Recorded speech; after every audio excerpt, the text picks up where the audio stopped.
संचार क्रांति के साथ ही सूचना प्रौद्योगिकी का इस्तेमाल पूरी दुनिया में बड़े ही तेजी से किया जा रहा है। भारत के डिजिटल इंडिया कार्यक्रम के तहत प्रशासन में जो कार्य किए जा रहे हैं उनमें तेजी और पारदर्शिता आई है। नागरिकों को सेवाएं सुलभ हों, गुणवत्ता युक्त हो, भ्रष्टाचार मुक्त हो और सभी लोगों तक हर तरह की सेवाएं आसानी से पहुंचे, यही इसका उद्देश्य है। इन द्वीपों में इसकी जिम्मेदारी सूचना प्रौद्योगिकी विभाग के कंधों पर है। द्वीप विकास और प्रशासन कार्यक्रम के इस श्रृंखला में आज का विषय है द्वीपों में संचार सेवाओं से सुशासन के बढ़ते कदम। इस विषय पर चर्चा करने आज हमारे बीच मौजूद हैं भारतीय प्रशासनिक सेवा के अधिकारी श्री पंकज कुमार, सचिव सूचना प्रौद्योगिकी। सर, आपका बहुत बहुत स्वागत है इस कार्यक्रम में। सर, हम सवालों का सिलसिला शुरू करते हैं। तो जो पहला सवाल यह है कि अंडमान निकोबार प्रशासन के अधीन जो सूचना प्रौद्योगिकी विभाग है, उनकी जिम्मेदारियां क्या हैं और आपके अंतर्गत जो आईटी कैडर बना हुआ है, उनके क्या रोल हैं, वो किस तरह काम करती है? सूचना प्रौद्योगिकी विभाग जो अंडमान निकोबार प्रशासन में है, उसका मुख्य उद्देश्य है भारत सरकार के डिजिटल इंडिया प्रोग्राम और ई गवर्नेंस प्रोजेक्ट को इम्प्लीमेंट करना। ई गवर्नेंस प्रोजेक्ट या डिजिटल इंडिया प्रोग्राम का सक्सेस इस पर डिपेंड करता है कि आपकी कनेक्टिविटी कैसी है। इसके लिए हम लोग भारत सरकार के डिपार्टमेंट टेलीकॉम से कोऑर्डिनेट करते हैं और उनके एज ए लोकल एजेंसी हम फैसिलिटेटर का काम करते हैं। उनके जितने भी प्रोजेक्ट होते हैं, उनका यहाँ land allotment, forest clearance, tribal pass, जो भी होता है वो आईटी डिपार्टमेंट उसको कोऑर्डिनेट करता है। अभी 3 प्रोजेक्ट उनके चल रहे हैं यहाँ पे। एक भारत नेट प्रोजेक्ट है जो लगभग कंप्लीट हो चुका है। भारत नेट प्रोजेक्ट में 70 ग्राम पंचायत, 7 ब्लॉक और 4 ट्राइबल काउंसिल हैं, जिसको हाई स्पीड इंटरनेट कनेक्टिविटी से जोड़ा गया है। अब उन ग्राम पंचायतों तक इंटरनेट कनेक्टिविटी है, कोई भी लोग, कोई भी संस्था वहाँ से कनेक्शन ले सकता है। जहाँ जहाँ ये संभव नहीं था कि वायर्ड कनेक्शन दिया जा सकती ऑप्टिकल फाइबर, वहाँ हम लोगों ने सैटेलाइट से प्रोविजन किया है। तो ऐसे 4 जगहों पर बीसेट लगाया गया है, 2 ट्राइबल काउंसिल में और 2 ब्लॉक्स में। दूसरा प्रोजेक्ट उनका चल रहा है एक 124 BTS बेस टर्मिनल स्टेशन कहते हैं। इसमें 124 टावर लगाने हैं। पहले 124 का प्रोविजन था, अब 101 टावर लगाने हैं कि कुछ जगहों पे ऑलरेडी कनेक्टिविटी थी। इस प्रोजेक्ट को भी हम लोग फैसिलिटेट कर रहे हैं और कोऑर्डिनेट कर रहे हैं। इसमें भारत सरकार ने रिलायंस जियो को कॉन्ट्रैक्ट दे रखा है। और तीसरा प्रोजेक्ट है 4G सैचुरेशन प्रोजेक्ट, जो कि BSNL को अपग्रेड करना है 2G 3G प्रोजेक्ट को, और जहाँ जहाँ कनेक्टिविटी नहीं है वहाँ देना है। तो इसको भी हम लोग फैसिलिटेट कर रहे हैं। तो ये एक मेजर फंक्शन है यहाँ पे आईटी डिपार्टमेंट का। मेनलैंड में शायद इतनी ज़रूरत नहीं होती है, क्योंकि उनका एक अलग पूरा स्ट्रक्चर बना होता है डिपार्टमेंट ऑफ टेलीकॉम का। यहाँ पे इनका स्ट्रक्चर उतना नहीं है, तो हम लोगों को फैसिलिटेट करना पड़ता है। दूसरा, हमारा जितना ई गवर्नेंस प्रोजेक्ट है, state data center, state wide area network, स्वान जिसको कहते हैं, जिसको हमारे प्रधानमंत्री जी ने लॉन्च किया था, वो हम लोग उसको मेंटेन करते हैं। ई डिस्ट्रिक्ट का जो प्रोजेक्ट है उसको हम लोग इम्प्लीमेंट करते हैं। जितनी डिपार्टमेंट्स है उसमें जो ये लोग सॉफ्टवेयर एप्लीकेशन डेवलप करते हैं, वो आईटी डिपार्टमेंट उनको असिस्ट करता है। हमारे जो स्टाफ लगे हुए हैं डिफरेंट डिपार्टमेंट्स में, जो हमारे कंप्यूटर असिस्टेंट हैं, प्रोग्रामर हैं, वो एप्लीकेशन डेवलप करने में सपोर्ट करते हैं। हमारा जो अमलगमेटेड आईटी कैडर है वो करीब 70 लोगों का है, जिसमें डिप्टी मैनेजर से लेके कंप्यूटर असिस्टेंट तक हैं। ये डिफरेंट डिपार्टमेंट्स में पोस्टेड होते हैं और ये इनका मेन काम है कि उसका जितना भी कंप्यूटराइज प्रोसेस का कंप्यूटराइजेशन हो, जहाँ पे भी सॉफ्टवेयर की ज़रूरत हो, ये उन्हें हेल्प करते हैं। और actually they are the basically nodal officers of that department in that regard. और हम लोग एज ए आईटी डिपार्टमेंट ये इस कैडर कंट्रोलिंग अथॉरिटी है। इनके प्रमोशंस, इनके ट्रांसफ़र पोस्टिंग और इनकी सारी चीज़ों को हम लोग देखते हैं। जी सर, जैसे पता है कि 10 अगस्त 2020 को एक बहुत ही महत्वाकांक्षी परियोजना जो यहाँ लॉन्च की गई, वो हमारे माननीय प्रधानमंत्री श्री नरेंद्र मोदी जी द्वारा under sea fibre optic cable जो चेन्नई से अंडमान को जिसने जोड़ा है।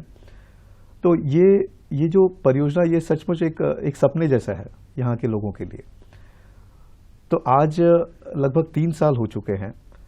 तो आज के दिन में सर कनेक्टिविटी की स्थिति क्या है और ये कहाँ तक पहुँच पाई है, ये जो कनेक्शंस है, इसके बारे में थोड़ा बताएं।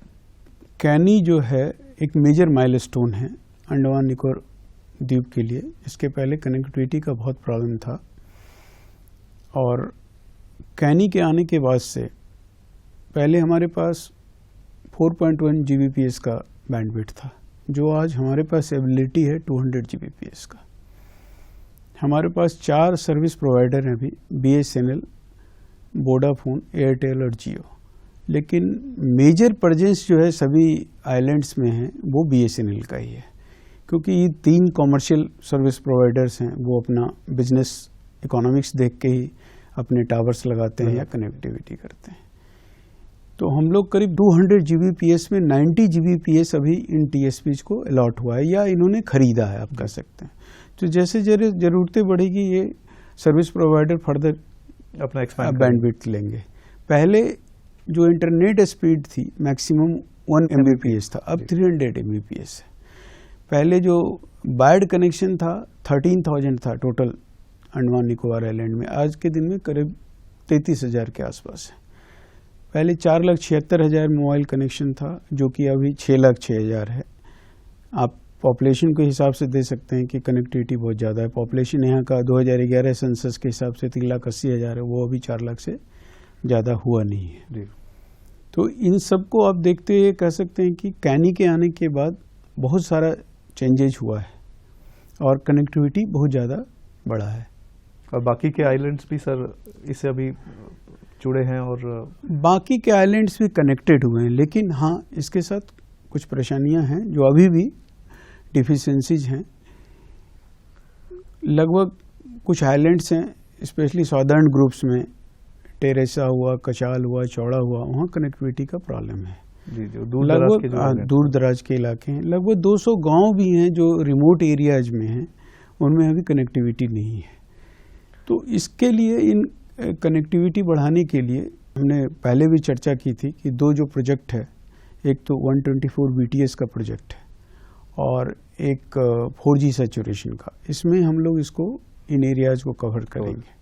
तीसरा जो है एक इशू है जो चूँकि आपने कैनी से रिलेटेड क्वेश्चन किया है, तो एक कैनी में अभी रिडंडेंसी का प्रॉब्लम है। यानी कैनी में अगर कोई फॉल्ट होगा तो हमारे पास कोई अल्टरनेट रूट नहीं है। अल्टरनेट रूट के लिए हमने सैटेलाइट लगा रखा है, ट्रांसपोंडर्स लगा रखे हैं, करीब 4.2 Gbps का है। उसके लिए हम लोग इसरो को करीब 315 करोड़ हर साल पेमेंट करते हैं एज ए चार्ज। तो हम लोगों ने एक अल्टरनेट रूट के लिए गवर्नमेंट ऑफ इंडिया से संपर्क किया और गवर्नमेंट ऑफ इंडिया ने TCIL को इसका DPR बनाने के लिए दिया है। TCIL की टीम ऑलरेडी विजिट कर चुकी है, अभी भी निकोबार में काम कर रही है। तो उनका जो प्रपोजल है अभी तक, उसमें देर में भी माइट मॉडिफिकेशन कि भुवनेश्वर से वो रंगत पे लैंडिंग कराएंगे अल्टरनेट केबल, और उसके बाद वो केबल से कनेक्शन होगा नॉर्थ एंड मिडिल अंडमान के भी, जहाँ जहाँ कनेक्टेड नहीं है, नील आइलैंड जो कनेक्टेड नहीं है, और निकोबार ग्रुप के जो आइलैंड हैं ये Teressa, Chowra, Katchal, Little Nicobar, Strait Island, इनको भी कनेक्ट करेंगे। और इसमें एक रिंग फॉर्मेशन होगा। रिंग फॉर्मेशन से ये है कि अगर एक जगह खराब इस साइड से हो रहा है, केबल में फॉल्ट आ गया, दूसरे साइड से जी सर एक ऑल्टरनेट मिल जाता है, अल्टरनेट मिल जाएगा। तो ये है। तो इन प्रोजेक्ट के बाद हम आशा करते हैं कि ये जो कनेक्टिविटी जो जहाँ डिफिशिएंसी रह गई, कुछ रिमोट विलेजेस, रिमोट आइलैंड में भी आ जाएगा। और ये जो 4G सैचुरेशन प्रोजेक्ट है, that is also major project, जो कि भारत सरकार ने अभी पिछले साल कैबिनेट में डिसाइड किया था और यहाँ भी BSNL को ये प्रोजेक्ट दिया गया है। तो उसमें अभी तक क्या है कि जो BSNL का जो मोस्टली टावर्स है, जो लोगों को लगता है कि थोड़ा प्रॉब्लम होता है फ़ोन सुनने में भी या कनेक्शन में, वो है क्या, वो 2G 3G टावर्स हैं। जी। तो ये लोग 80 टावर्स इनके 2G 3G टावर्स हैं, उसको अपग्रेड करेंगे 4G टावर्स में। इससे 125 गांव लाभान्वित होगा और 96 नए टावर लगा रहे हैं, उसमें 101 गांव लाभान्वित होगा। तो लगभग 226 गांव इससे लाभान्वित होगा दूर दराज के इलाके के।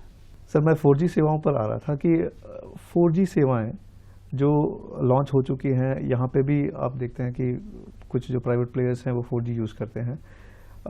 बाहर के जो द्वीप हैं उन तक 4G सेवाएं कहाँ तक पहुँच पाई हैं और आपके विभाग द्वारा क्या प्रयास किया जा रहा है ताकि आम नागरिक को ये सेवाएं मिलें? देखिए, हमारा जो स्टैटिस्टिकल डाटा है उसके हिसाब से 31 द्वीप है इनहैबिटेड है जिसमें लोग हैं। उसमें 14 आइलैंड में पूरी तरह कनेक्टिविटी है, कहीं कोई दिक्कत नहीं है। 4 आइलैंड पार्शियली कनेक्ट है जिसमें कि कुछ एरियाज में कनेक्शन मिलता है, कुछ एरियाज में नहीं मिलता है। 8 आइलैंड ऐसे हैं जिसमें कनेक्टिविटी नहीं है, जिसका मैंने पहले भी जिक्र किया, जो टेरेसा है, कचाल है, चौड़ा है, निकोबार है, स्ट्रेट आइलैंड, इसमें भी कनेक्टिविटी नहीं है।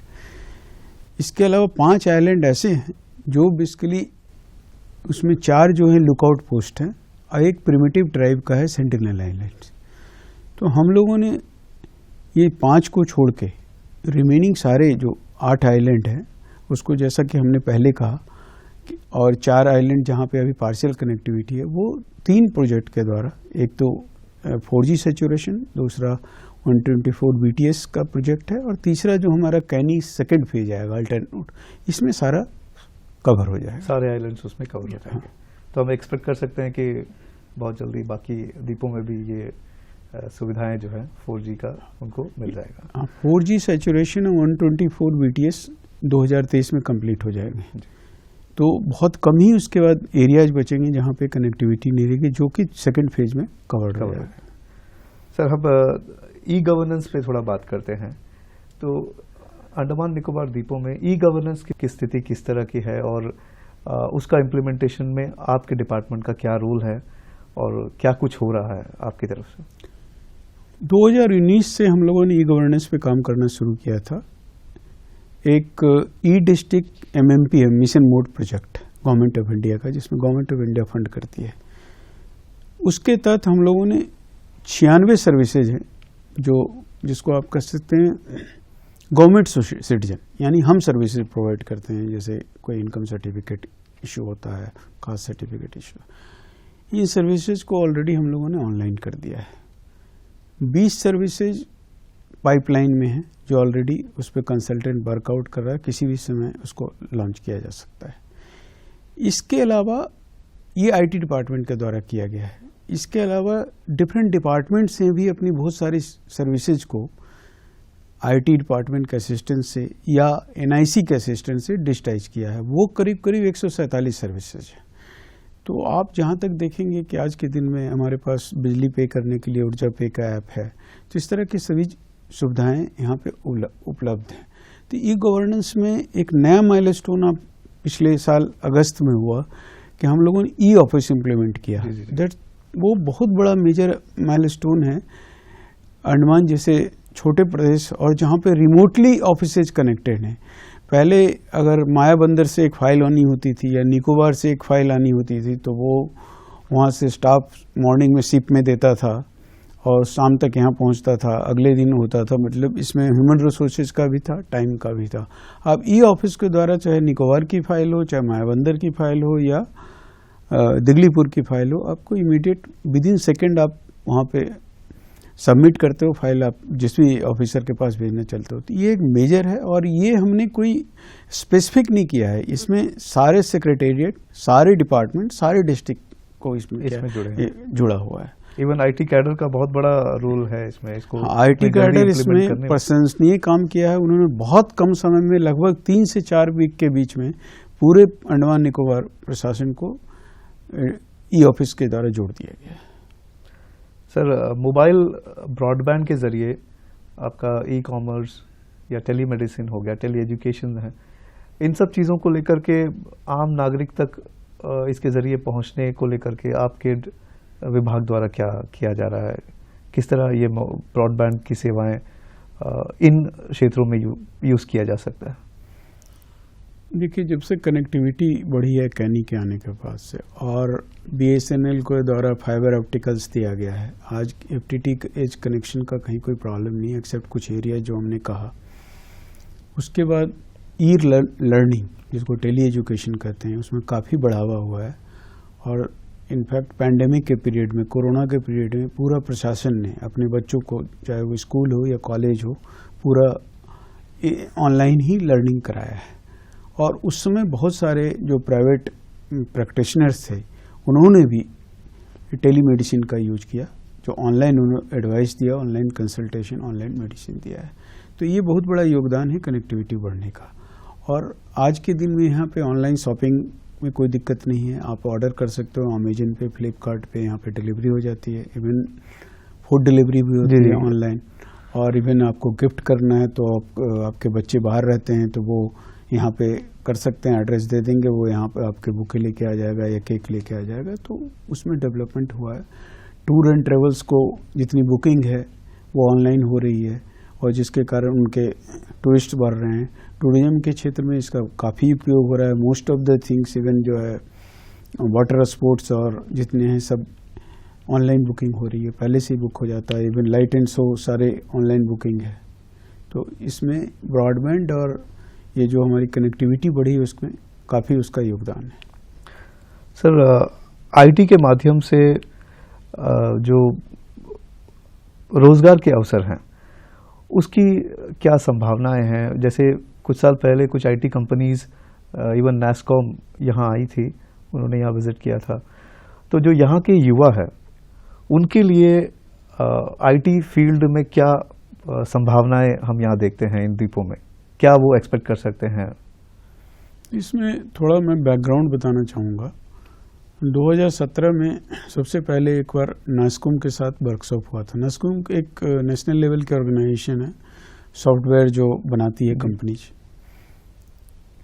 उनके मेजर स्टेक होल्डर्स आए थे यहाँ और उनके साथ एक वर्कशॉप हुआ। तो उसमें ये डिसाइड हुआ कि हम दो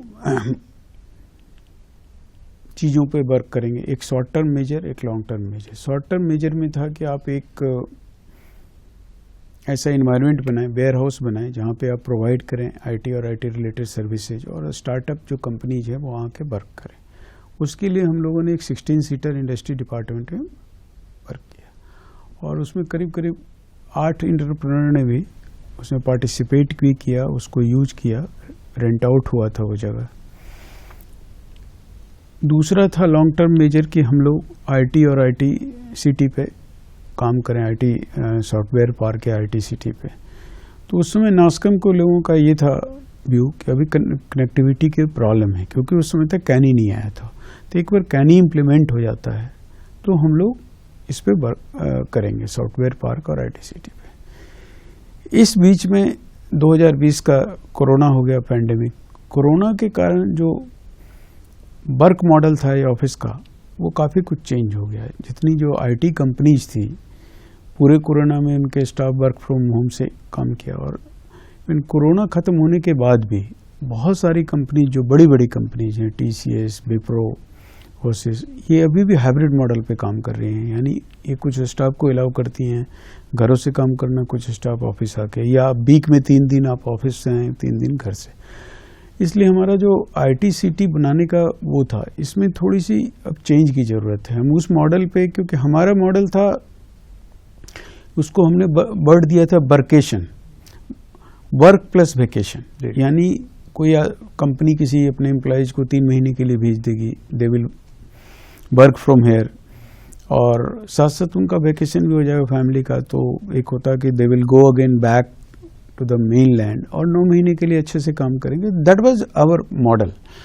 अब ये वर्केशन वाला मॉडल थोड़ा सा वर्क करने में दिक्कत है, क्योंकि वो घर पे ऑलरेडी काम उनका अलाउ किया हुआ है, या घर पे क्या, वो तो कहीं से भी काम कर सकते हैं। सपोज मैं मुंबई चला जाऊँ, वहाँ से भी काम कर सकता हूँ बैठ के। तो इसलिए हम लोगों ने ministry of IT and electronics को एक लिखा है कि आप एक कंसल्टेंट अपॉइंट करें जिससे कि एक सुटेबल मॉडल बता सके जिस पे हम लोग वर्कआउट करें। और आईटी इसमें हमारा इंडेवर है कि हम सॉफ्टवेयर पार्क बनाएं और उससे कि लोगों को रोजगार मिले, क्योंकि जब तक आईटी सिटी और सॉफ्टवेयर पार्क पे एक मेजर एम्प्लॉयमेंट तभी मिल सकता है। अभी जो एम्प्लॉयमेंट मिल रहा है वो छोटे छोटे एम्प्लॉयमेंट्स हैं, तो हम लोगों की आशा है कि उस पर वर्कआउट होगा तब जाके मेजर एम्प्लॉयमेंट लोगों को आईटी क्षेत्र में मिलेगा। यहाँ पे संचार जो सेवाएं बढ़ती जा रही हैं, मोबाइल नेटवर्क कनेक्टिविटी अच्छी हो रही है, साथ साथ हम ये देखते हैं कि साइबर अपराध भी धीरे धीरे बढ़ रहा है। इवन हम अंडमान निकोबार में भी देखते हैं कि कहीं कहीं पर साइबर फ्रॉड और इस तरह की घटनाएं हमें पेपर में सुनने को आती है या न्यूज़ में हम देखते हैं। तो आपके विभाग द्वारा ऐसे लोगों पर नकेल कसने के लिए किस तरह आप पुलिस विभाग के साथ आप साझेदारी में काम करते हैं, कैसे उन्हें मदद करते हैं इन साइबर फ्रॉड्स पर नकेल कसने के लिए?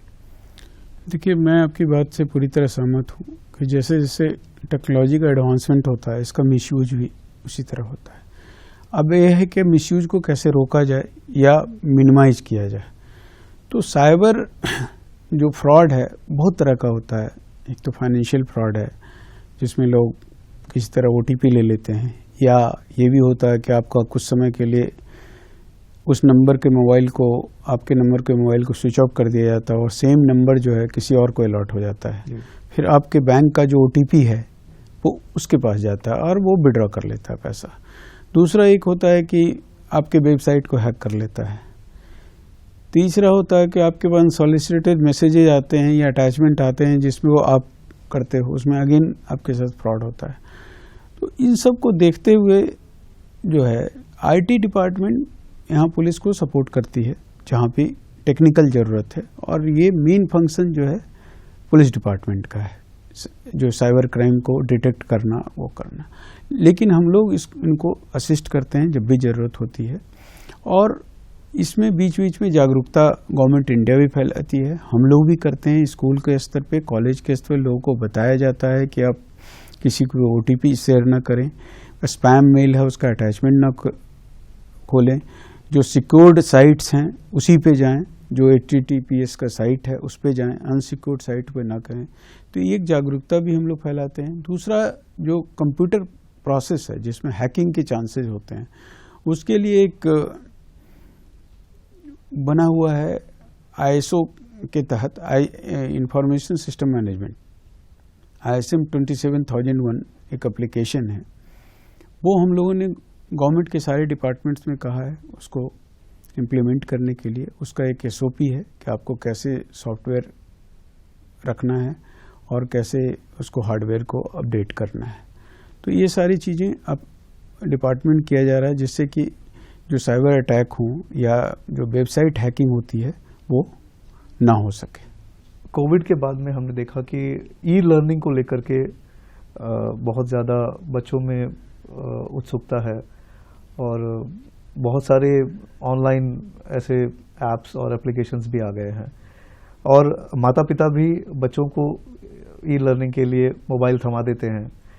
लेकिन इंटरनेट जहां फ़ायदा देता है, जहां बहुत सारे अच्छे कंटेंट्स भी हैं, वहीं दूसरी ओर हम देखते हैं बहुत सारे नकारात्मक कंटेंट्स जिनसे वो भटक सकते हैं, जिनसे मतलब उनकी दिशा बदल सकती है। इस तरह की चीज़ें भी वहाँ इंटरनेट पे मिलती है। तो ऐसे जो बच्चे हैं जो इस तरह, इवन हम देखते हैं कि कई बच्चे भटक करके अपराध में चले जाते हैं या कुछ गेमिंग में या दूसरे तरह के फ्रॉड में चले जाते हैं। ऐसे बच्चों को या उनके जो माता पिता हैं उनको आप क्या संदेश देना चाहेंगे? देखिए, इसमें क्या है कि ये तो बात आपकी सही है कि इंटरनेट के कुछ फ़ायदे भी हैं तो कुछ नुकसान भी है, बट हमें इंटरनेट के फ़ायदे पे ध्यान करना पड़ेगा, क्योंकि आज के युग में बिना नेट के वर्क नहीं हो सकता है। चाहे आपको किसी सब्जेक्ट के बारे में इंफॉर्मेशन लेना हो, कोई ई लर्निंग करनी हो, ई मेडिसिन करना हो, तो उसकी ज़रूरत है।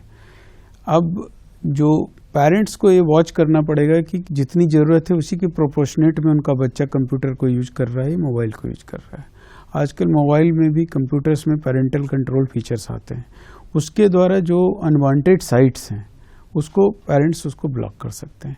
तो ये पेरेंट्स को हमेशा एक वॉच रखना पड़ेगा अपने बच्चों पे, या वो पेरेंटल कंट्रोल फीचर्स है उसको यूज करें और जो अनवांटेड साइट है उसको ब्लॉक कर दें, जिसको कि वो ओपन ना कर पाए।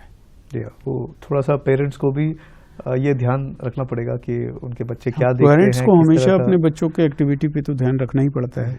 उसमें एक नई एक्टिविटी शुरू हो गई मोबाइल और कंप्यूटर की यूज की, उस पर भी ध्यान रखना पड़ेगा। सर, सीनियर सेकेंडरी लेवल में स्कूलों में कंप्यूटर साइंस एक सब्जेक्ट होता है जहाँ पर 11th-12th में पढ़ा जाता है।